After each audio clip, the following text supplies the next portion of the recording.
Walt, it's officially been a week since Tesla launched Robotaxi in Austin. Well, that's been a week. Elon got back on X, and boy, oh boy, he was tweeting away about the big, beautiful bill. Perhaps the rift with Trump is back again, but we'll get to the big, beautiful bill later. First, let's start with the big news of the week. Moove, which is backed by Uber, is in the process of raising $1.2 billion in debt to do what? Buy Waymo vehicles and put them on the network. Is this another clear indicator that Waymo does not want to be in the robotaxi business? Yes, in fact, it is a sign. And I think it was interesting last week when we talked about how maybe an outcome is Waymo selling its robo fleet to Uber, that we got such interesting feedback on Reddit. I think people maybe misunderstood. We're not saying that Waymo's getting out of autonomy, just that maybe they don't want to operate and have the capital intensity of their own robo fleet and focus on licensing to OEMs and becoming a Waymo driver. So to that end, if you have a deal now with a company, it's one deal, it's only $1 billion in the grand scheme of things. But a company that's willing to spend $1 billion and you're willing to have them kind of own that fleet, yeah, I think that is a notable signpost as it relates to, where is Waymo's future? And this is something that we in the industry, I think, constantly debate. Like, what is the end game for Waymo? Do they own their own fleet? Is it fully partnered, or do they just kind of move towards enabling private ownership? Do we look to the Miami launch for more potential clues, since that will be a Moove market? I mean, it's possible. And I think the thing to look for is, what is Moove going to spend $1.2 billion on? Are they going to buy these very expensive, retrofitted Jaguars or Zeekrs? Is it Hyundai? Or, because this is a deal, do they have private knowledge to maybe a new OEM relationship that Waymo has in the works? I would doubt that if you're Moove or you're the investors in Moove, that you'd really want to spend $1.2 billion on a very expensive retrofitted car. You'd want a fully integrated car. Yes, I don't believe that's going to be the Zeekrs. I believe the Zeekrs at some point will be banned in America. It's the biggest unforced error in the history of Waymo. It's going to happen. But I did notice something. I'm putting on my Detective Grayson hat here, or if you want to call it my Sherlock Grayson hat here. Not Sherlock Holmes, but Sherlock Grayson here. And I was going through the Moove site. I noticed something for the first time. Partners listed Uber, Waymo. Could every market be going forward? Could it be a Moove, Uber, Waymo market, since it's publicly listed for the first time ever? First of all, we know that Moove has a relationship with Uber, right? That's not new. They have an equity stake in the company. And, it's obvious, given Uber's focus on moving forward in autonomy and that being a primary interest for good reason, that Waymo would be one of the ones that they'd want to connect in there. So, I think that's just an update. I love how your eagle eye, which has found many things over our many episodes of this podcast. I wouldn't read too much into that, other than, I guess, really just stating the obvious. But this is a big move for Uber, or a huge positive, at least for Uber, Grayson, in the fact that, it is more indication of that Waymo might not want to just sit there and own their own robotaxi fleet, which would be a direct competitor to Uber. They don't want to own the fleet.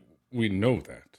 We know that Waymo does not want to own the fleet. Does Moove become the exclusive owner? And then if they do, does Waymo shut down the Waymo One app and perhaps merge it into Uber, where Andrew McDonald confirmed to me on X that a robotaxi tier is coming? Perhaps that could be an exclusive Waymo tier, and then Waymo gets that licensing fee that investors and Alphabet would like a lot more than operating a capital-intensive robotaxi business? I mean, it's certainly possible, but it's also possible that, again, this is only a $1.2 billion deal. You're going to need tens of billions of dollars to fund the fleets required to really handle, what Rideshare is trying to accomplish. I mean, it begs the question of, where is the industry ultimately going to be in 20 years? And this is something that we've been spending more time on in trying to determine, kind of what the end game is, what role Rideshare plays. So let me give you, and I've run a variety of scenarios in our model, and we continue to do it, but let me share with you two different models and get your view. 20 years from now, if 25 in the United States, let's just focus on the United States right now. If 25% of cars owned privately owned, are autonomous, meaning that the majority of people probably have at least one autonomous car and some additional, human-driven cars with good ADAS that takes them to the airport and back, takes them to their morning commute, and then goes back for the rest of the family to use, picks up groceries for them or the evening meal. In that scenario, in that world, is rideshare in general going to be higher or lower than the type of usage we see today on existing rideshare? It's really going to come down to, are those vehicles put on a network such as Uber? If they are put on a network such as Uber, it will be higher. If they are not put on a network such as Uber, it will be lower. Well, I don't think the vast majority of people, again, this is another layer of the model that we have built in. I don't think the vast majority of people that privately own their cars are going to put them into a network. I'm saying that you own it, right? So you're now not fully utilizing it, which brings us to scenario 2. Because if you're not really fully utilizing it, even though, again, it's doing all these tasks for you, maybe reducing the number of cars you need to own. But option 2 is, if now Uber owns a fleet or someone else owns a fleet, and now they've driven the cost down for a per mile that's lower than what it costs you to own a car, then do you even bother owning any car and just shift to, only using rideshare? Assuming that I'm going to give you the scenario because this is 20 years from now. You have the vehicle of your choice. If you need a big car, small car, whatever it is, that can get to your house in less than 10 minutes, take you on your route, whatever the distance is, and it costs less per mile than it will cost you 20 years from now from owning a car. In that scenario, does the consumer want to still own their car and have that control? Or do you have a massive mix shift in terms of the total miles driven to rideshare? Where it's today like 1 or 2%, can that shift to 15, 20, 30% of total miles driven? In that scenario, rideshare is going to grow dramatically. Car ownership is dramatically going to decrease. And I believe, and we've seen early data from Uber and Lyft on this, that you'll see the rise of one car family ownership, where if you have 4 people living in a household, instead of having 2 or 3 vehicles, you're going to see a shift towards 1 vehicle. And then the other miles that they need will be augmented with rideshare. So there is still, in my opinion, there still is a lot of growth out there for rideshare based on that scenario. It's something I debate. I think what I'm going to end up doing is have a couple of basic scenarios. There's probably something in between. You own your autonomous car, but then you use rideshare for that extra third car that you weren't going to have. So there's different scenarios. We have some of the best listeners, I think, in terms of technology podcasts that are out there, and have been great feedback. Even the very, hey, I love Tesla or I love Waymo feedback is certainly useful. Give us your feedback and where 20 years from now, where you think. There is some basics, there's stuff that 100% of cars owned are not going to be autonomous 20 years from now. I mean, it's just the math doesn't work in terms of cars sold and replacement cycles and things like that. But certainly interested in everyone's views for feedback on kind of the scenario that you see in 20 years. And again, assuming you can own a privately or own your own autonomous car, whether it's from Waymo, Tesla, or the variety of other technology companies that are continuing to build this technology. Let me throw another scenario out at you. If scenario 2 happens, when do you see the rise of personal fleet ownership, where perhaps somebody forms an LLC with a couple buddies and they put 20 or 30 AVs out there on the network? Where do you see that coming into the scenarios? I mean, who ends up owning different components of this ecosystem? There's a number of different ways that can play out. I think at the end of the day, one of the fundamental things I'm trying to get to is how important is that private ownership of a car to that person relative to using rideshare. So on the rideshare side of it, in terms of ownership, maintenance, insurance, all of those things, we'll have assumptions for those. I have market share beliefs on those. Those will hash themselves out. We can talk offline at length on kind of our views there. But I think you have to have some basic top line assumption in terms of how the market will evolve, or at least say, hey, there's a 50% probability that this is going to happen and 60% probability that's going to happen, or whatever the number is. And even if you did on the vehicle and you didn't want to put it out on a public network, you could put it out on, say, a private family network where, okay, so the AV takes me to work and then it goes, picks the kids up from school, takes the wife to the beauty parlor. That could happen on a private network, which goes back to a general thesis that we've talked a lot about on this podcast is the value of a platform.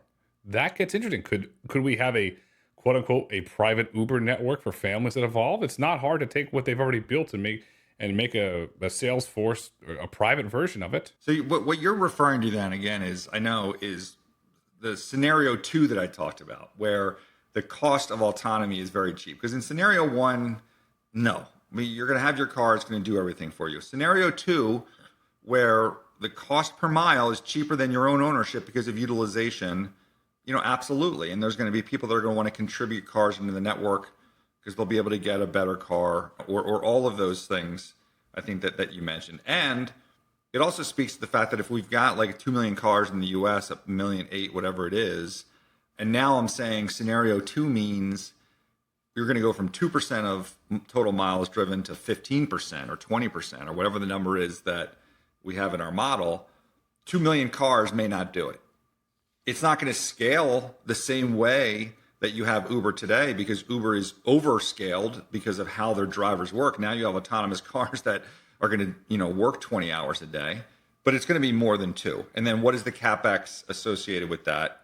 And what's the return, like? So, these are all factors, but you have to, again, start at the very top is like, what are consumers really going to want when presented with these opportunities? There's going to be an argument out there where people are going to say like, look, I just want to own my own car. Right. So there's this movie, The Singles, I think it's called The Singles, where someone was pitching this transit system. I think I may even talked about this on a prior podcast.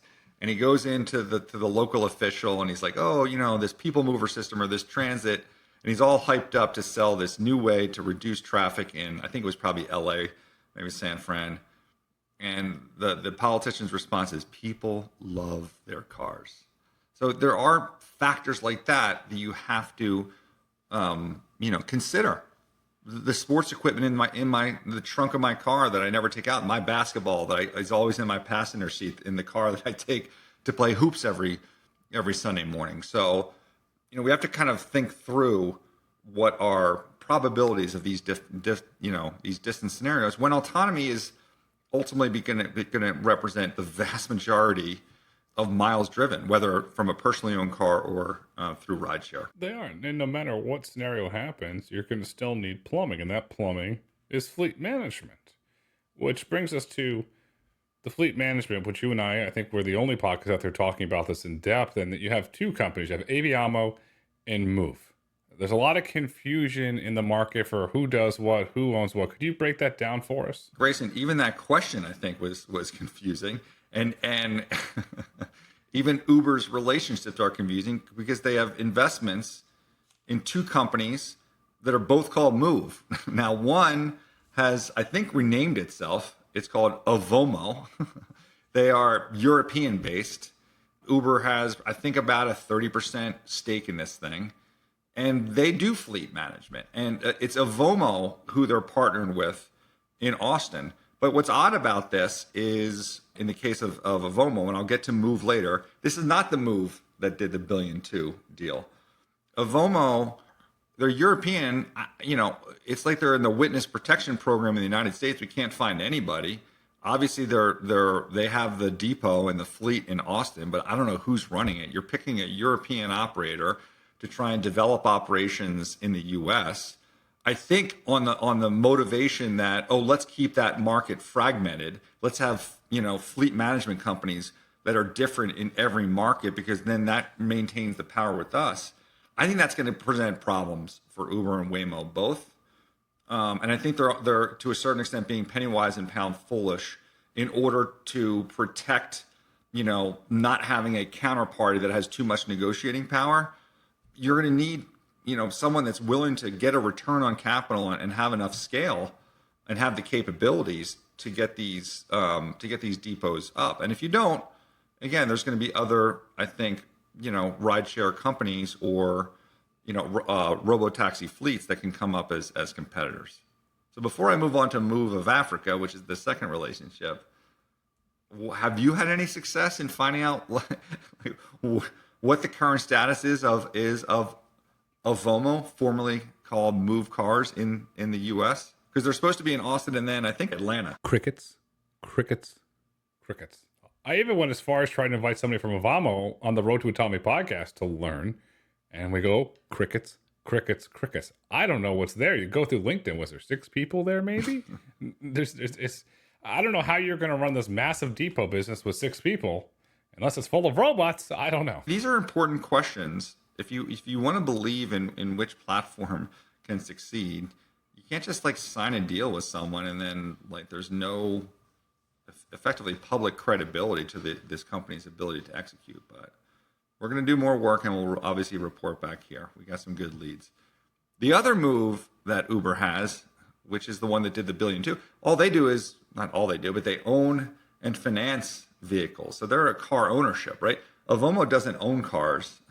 Moove.io, they own cars. So I think that one is it's a completely different thing. They also, this company Moove.io, this is a much lower equity stake for Uber. I think it's about 10%-ish. They have other partners like Glovo and Sendy, whatever.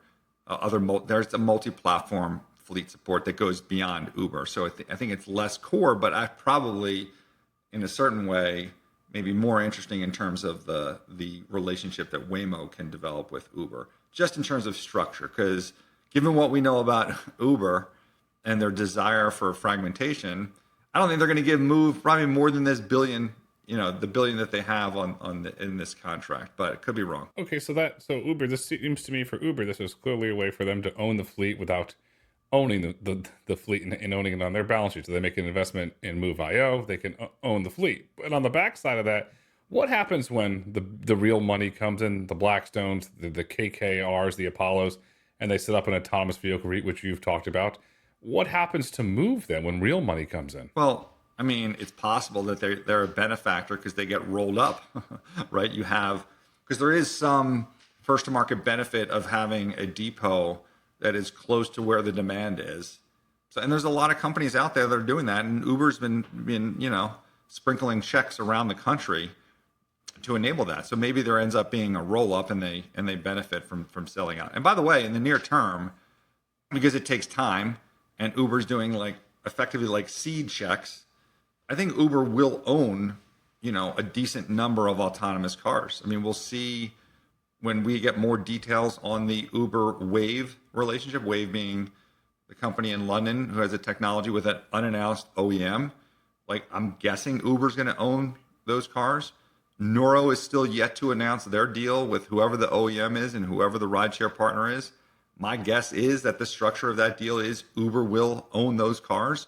But to your point that over the longer term, there'll be financial partners or companies like Moove around the world that will play that role. Why do you think Uber wants to own the fleet? Does it give it inherited advantages to it? Why do you think they want to own the fleet? I don't think they want to own the fleet. I just think that they need fragmentation. There's obviously some concern where the Waymo relationship will end up, as we've talked about at length. There's some concern about where Tesla will proceed forward. We know that Tesla, or we have a strong belief that Tesla does not want to partner with Uber and frankly any other OEMs, regardless of what they say about their ability to license.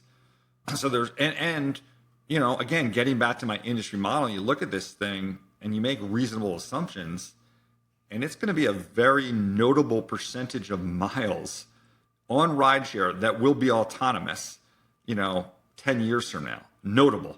So then the question is you need to make sure that you're incentivizing all of this stuff to happen and that you're in that central role. So I think they own it almost out of necessity, not because they necessarily have an interest. Someone's got to step forward, right, and push it, and they've been the perfect company to do so. Are investors in the public markets prepared for Uber to start owning assets? That's a good question. I mean, I think, they've made investments. When they started making investments, I think 6 months ago, I was concerned that maybe there would be negative investor reaction to that, and there has not been. So I think if that got announced, let's say Nuro announces a deal and Uber's in it for X dollars, or same thing with Wayve, I think it's more likely to be perceived as positively that Dara is like positioning the company for long-term success than negatively. I think that the overhang on why Uber stock does not trade relative to where its growth rate is just concern about, autonomy in the future, not necessarily, the fact that they're going to own some cars in the near term. We do run across investors like, oh, they don't own anything, and even on Reddit, they're not going to own it. They don't want to own anything. Okay, for those people, you're going to be surprised because Uber will own autonomous cars, and not just a few. I mean, they're going to own a notable amount of autonomous cars in the near term. And you heard it here on Autonomy Markets first, because Walt called it, and I believe he called it correctly. Well, Uber's positioning themselves, Walt, for long-term success. In Detroit, Ford doesn't know if they're in neutral, forward, or reverse. They can't seem to make up their minds on anything they want. They shut down Argo AI. And now Jim Farley, the CEO of Ford's out there saying, we're going to license. Well, that he's stating the obvious, but there's a catch. He said it must have LiDAR. How is Ford making these demands when they haven't been able to really produce anything in autonomy successfully? I can only guess that statement was like a passive aggressive slam on Tesla, because Tesla said like, oh yeah, we'll license it. Here's the book and go do it. And they may have even had preliminary discussions or looked at it and realized that, it's not like Tesla's going to be working closely with them to help them implement. They have to go and figure it out on their own. So I think it's just a shot at Tesla, because Tesla represents an existential threat to Ford and the rest of the OEMs. Again, just model this out. Look at percentage of cars that are going to be autonomous. Look at the market share of the OEMs. Think about, again, 10, 20 years from now, like how many cars do you really need to own if autonomy is providing you, with a lot of these things that I talked about before, taking you to the airport, taking you to the train station, picking up your food, whatever. I mean, it's an existential threat. So I think it's just kind of almost bravado, like, oh, you have to have LiDAR. You don't have to have LiDAR. I just triggered some people. It's been proven. Wayve doesn't use LiDAR. Tesla doesn't use LiDAR. There's other models that are coming that don't use LiDAR. You don't need LiDAR anymore. I'm not going as far as saying it's a crutch. I'm saying you can make a car drive safely without LiDAR. And the interesting thing, while putting on my sleuth hat here, maybe we should get me a Sherlock Holmes outfit I could wear here on the show. It'd be kind of cool, actually. I'll get a monogram with the GB. See what's how we do things. Do we see potentially Ford rebooting the original talks from 2015, 2016 with Google that were under then CEO Mark Fields? Because I asked that, if they do, that gives Waymo a clear off-ramp to dump the Chinese-made Zeekr and have an American-made Ford product. I mean, it's still early days, right? Waymo itself had like that press release with Toyota that was like a press release effectively about nothing. We haven't seen any follow through yet. So even though Detroit moves slowly in terms of integration of technology into their cars, there is still time. But like everything, things happen slow and then they happen very fast. And I think just culturally, the bravado that I think it seems like it comes out of Ford seems odd. Again, on the LiDAR. Like, I don't know whether you need LiDAR or not, but certainly to your point, there are solutions that exclude it. And just to be clear, it's not about price, right? The price of a LiDAR, especially if you're looking for long range on highways, is just not that expensive. When you talk to Tesla, and we have talked to Tesla on this specific issue, the answer is it can be zero. It's not what they want in terms of how they're building their system. And then I go to Wayve. Wayve is, like a representative of the new, what we call Autonomy 2.0, where you're using AI. You're not building autonomy the way, the DARPA guys have built, autonomy. So, you have to respect that these guys have done a lot of research and work on it. I'm not sure if Jim Farley's been in the labs understanding every point of autonomy to know for a fact that LiDAR is necessary. Similarly, neither have I. So I can't say without a doubt that it's not necessary. But to say you're just not going to consider a technology solution if it doesn't have LiDAR, it sounds like bravado to me more than anything. It is bravado. And Ford has a messaging problem. They have a communications problem. The Babylon Bee, the satire publication, ran the best headline I've seen in a very long time about Ford. It said, Ford debuts world's first autonomous car to leave factory and drive right to the shop for repairs. I mean, that pretty much sums it up for you. Which is also an interesting segue, because the same week that he was talking about not wanting to use technology that doesn't use LiDAR. There was something that we saw on X. And what was that, Grayson? A Wayve vehicle autonomously drove around New York. No LiDAR. You're never ready for this? Well, drum roll. A Ford Mach-E. Ford. No LiDAR. Ford successfully drove around New York. And let's give some more context. And because this is going to be the next demand from Ford. Must use maps. Guess what? Completely mapless. Never driven in New York. Successfully completed it. No LiDAR, no maps, and a Ford. I say, Mr. Farley, why do you need LiDAR if Wayve has successfully demonstrated that you do not need LiDAR? It's just amazing that the same week he says this, there's a car, one of his cars on Twitter without LiDAR. And to be clear, this is another one of Grayson's eagle eye things of like, he looked at the picture and was like, hey, wait a minute. Whoa, I don't see LiDAR on there. We know that Wayve has talked about, I think, wide LiDAR in some implementations in the past. But he's like, I'm studying that picture. Just like, I don't know if people remember, he studied the picture that was in the Wabi Volvo announcement and determined that the truck that they were showing was actually an Aurora truck because he identified the number. Grayson's out there carefully looking at these Fords with the Waves. And by the way, I have also confirmed that, in fact, that car driving in New York from Wayve did not have LiDAR. So in this case, obviously, Ford has no control, right? Wayve is just packing this technology on. But it just kind of underscores how these executives might need to think a little bit more before shooting off about their technology beliefs. Could this be that Mr. Bill Ford was an original investor in Velodyne and has made LiDAR investments over the years? So perhaps this is coming from the board level. I'm just following the money here. This is all public data. I don't think that speaks to the conversation. In my heart, I think it was just a snap at Elon. And again, Detroit should be worried, right? If you don't have an autonomy solution, and again, maybe he doesn't care. Maybe this guy's not going to be around as CEO 20 years from now.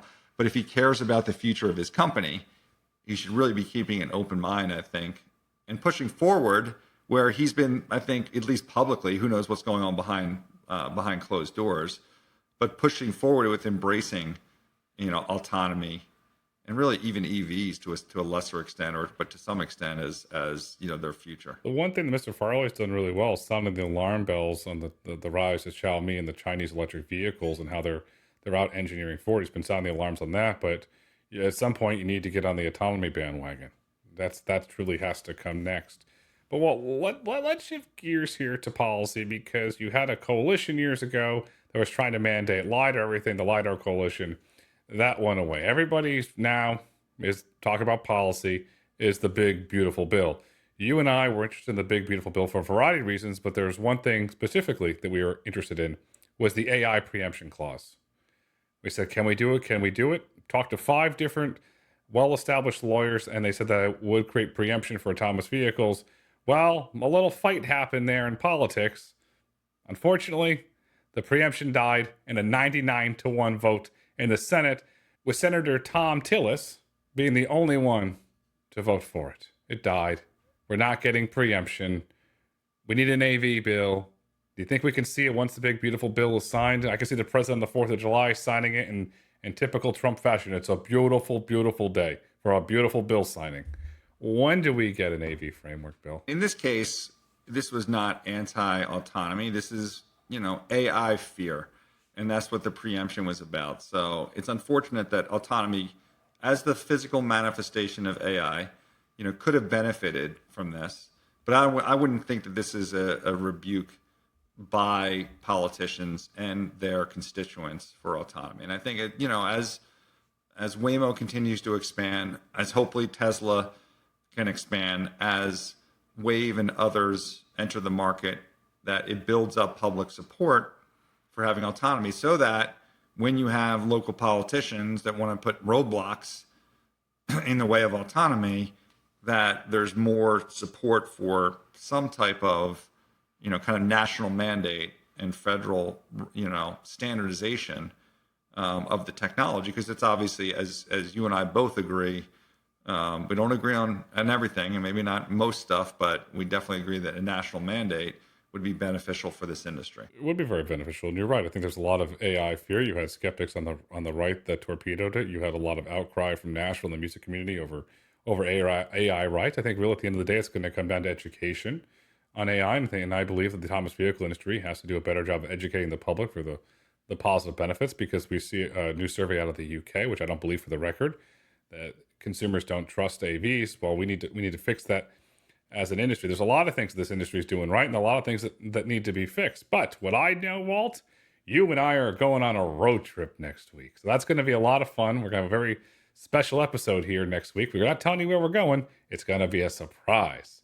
Well, now that we got the road trip out of the way, what do we need to look for in the autonomy markets next week when you or I are on the road? I'm very excited about our trip together. I'm very excited about next week's show. So the big event for next week will be next week's show. Maybe we get an update from Aurora. They went driver out, and then they kind of have, I don't know if you call it driver in, but a human sitting in driver's seat. Maybe they've been so quiet. Maybe it's time for some update from them in terms of the PACCAR relationship, or additional trucks, or maybe operating in bad weather, because I think that was the next milestone, which we didn't talk about on this podcast, but there were also Reddit videos of Teslas operating in very firm downpours. It's amazing. I get a lot of feedback from investors thinking that this is a major issue. I'm not even on the latest version of FSD, and my Tesla works quite fine in the heavy rain. So it wasn't a surprise to me to see those Reddit videos, because I think there was another video from last week claiming that one of the riders her ride was pulled over because they were expecting impending rain. And then this week, we already see a Tesla's robotaxi specifically is operating in what was very heavy rainfall in Austin. So maybe we'll get an update from Aurora about their trucks operating in heavy rain. Or maybe we'll get an update about something else. You have to tune in next week to see what Walt and I are up to. The future is bright, the future is autonomous, the future is autonomy markets. Walt, until next week.